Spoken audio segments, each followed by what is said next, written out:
की जय। श्री हनुमान जी महाराज की जय।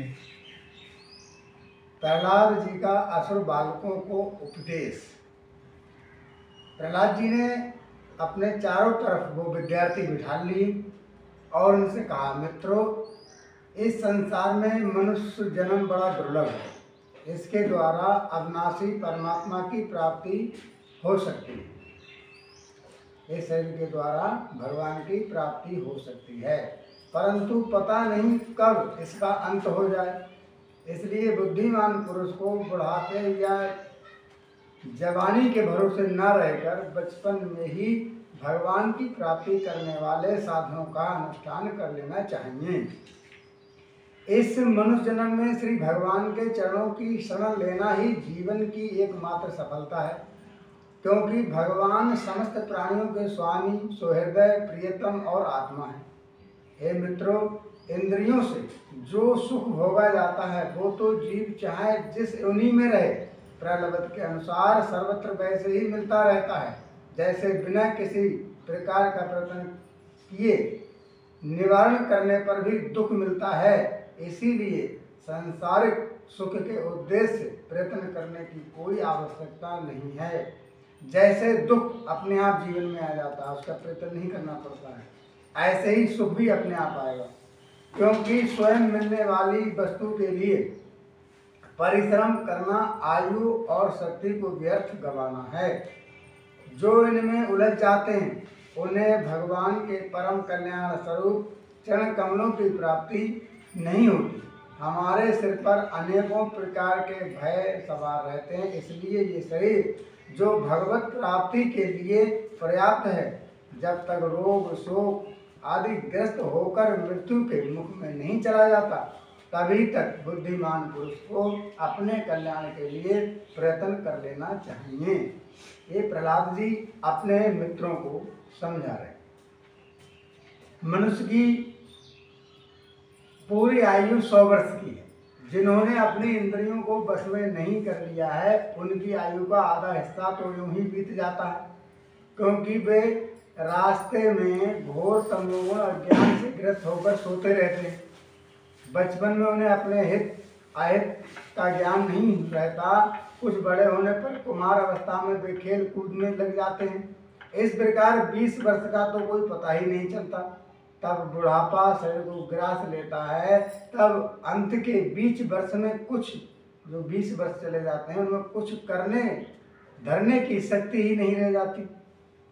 रह गई बीच की कुछ थोड़ी सी आयु, उसमें कभी न पूरी होने वाली बड़ी बड़ी कामनाएं, बलात् पकड़ रखने वाला मोह और घर द्वार की वो आसक्ति, जिससे जीव इतना उलझ जाता है कि उसे कर्तव्य अकर्तव्य का ज्ञान नहीं रहता।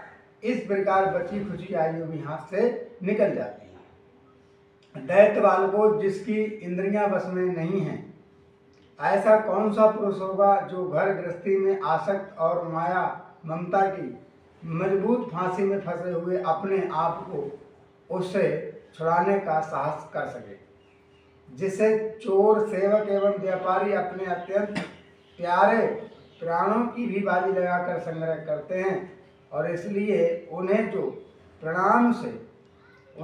प्राणों से भी अधिक वांछनीय है, उन धन की तृष्णा को भला कौन त्याग सकता है। जो अपनी प्रियतमा पत्नी के एकांत सहवास, उसकी प्रेम भरी बातों और मीठी मीठी सलाह पर अपने को निछावर कर चुका है, भाई बंधु और मित्रों के स्नेह पास में बंध चुका है, और नन्हे नन्हे शत्रुओं की तोतली बोली पर लोभा चुका है, भला वो उन्हें कैसे छोड़ सकता है।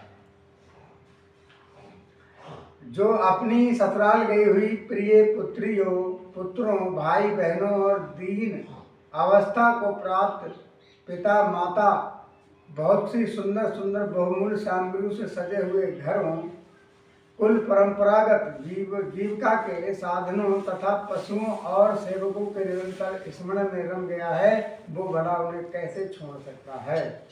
जो ज्ञानेंद्रिय और रसनेंद्रिय सुखों को ही सर्वस्व मान बैठा है, जिसकी भोग वासनाएं कभी तृप्त नहीं होती, जो लोग बस कर्म पर कर्म करता हुआ रेशम के कीड़े की तरह अपने को और भी कड़े बंधन में जकड़ता जा रहा है, और जिसके मोह की कोई सीमा नहीं है, वो उनसे किस प्रकार व्यक्त हो सकता है और कैसे उनका त्याग कर सकता है। ये मेरा कुटुंब है, इस भाव से उसमें वो इतना रम जाता है कि उसी के पालन पोषण के लिए अपनी अमूल आयु को गवा देता है और उसे ये भी नहीं जान पड़ता कि मेरे जीवन का वास्तविक उद्देश्य नष्ट हो रहा है।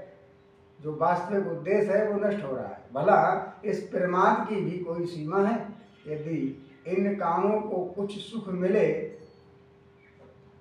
तो भी एक बात है, परंतु यहाँ तो जहाँ जहाँ वो जाता है वहीं वहीं दैविक और भौतिक ताप उसको हृदय को जलाते रहते हैं, फिर भी वैराग्य का उदय नहीं होता। वैराग्य का उदय नहीं होता। कितनी विडंबना है कुटुंब की ममता के फेर से पकड़कर वो इतना असावधान हो जाता है, उसका मन धन के चिंतन में सदा इतना लवलीन रहता है कि वो दूसरे का धन चुराने के लौकिक परलौकिक दोषों को जानता हुआ भी कामनाओं को बस में ना कर सकने के कारण इंद्रियों के भोग की लालसा से चोरी कर ही बैठता है।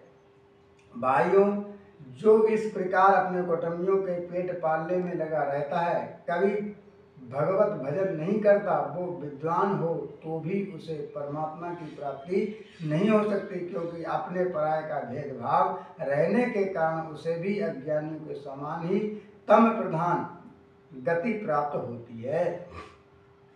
जो कामनियों के मनोरंजन का सामान उनका कीड़ा मृग बन जाता है और जिसने अपने पैर में संतान की बीड़ी जकड़ ली है, वो बेचारा गरीब चाहे कोई भी हो, कहीं भी हो, किसी भी प्रकार से उसका उद्धार नहीं हो सकता। इसलिए भाइयों, तुम लोग विषयासक्त दैत्यों का संग दूर से ही छोड़ दो और आदिदेव भगवान नारायण की शरण ग्रहण करो, क्योंकि जिन्होंने संसार की आसक्ति छोड़ दी है उन महात्माओं के वे ही परम प्रियतम और परम गति हैं।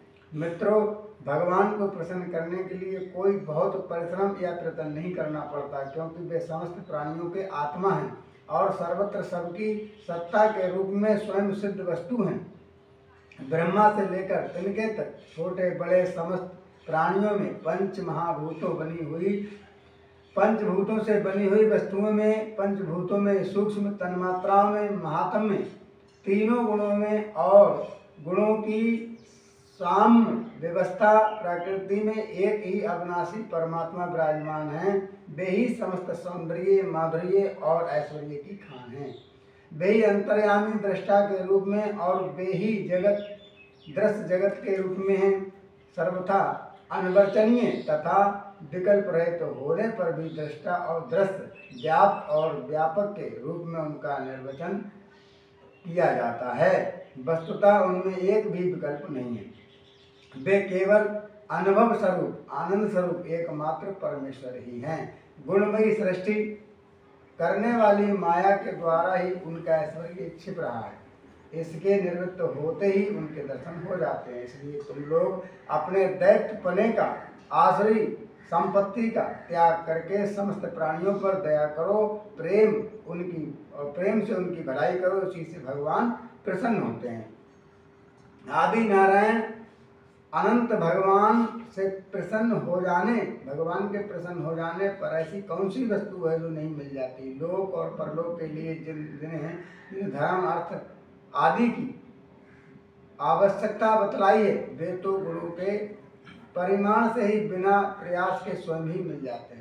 जब हम श्री भगवान के चरणामृत का सेवन करते हैं और उनके नाम गुणों का संकीर्तन करते हैं, तब हमें मोक्ष की भी क्या आवश्यकता है। यूँ शास्त्रों में धर्म, अर्थ और काम, इन तीनों पुरुषार्थों को भी वर्णन है। आत्मविद्या, कर्मकांड, न्याय, तर्कशास्त्र, दंड नीति और जीवन के विविध साधन, ये सभी वेदों के प्रतिपाद्य विषय हैं। परंतु यदि ये अपने परम हितैषी परम पुरुष भगवान श्री हरि को आत्म समर्पण करने में सहायक हैं, तभी मैं इन्हें सत्य सार्थक मानता हूँ।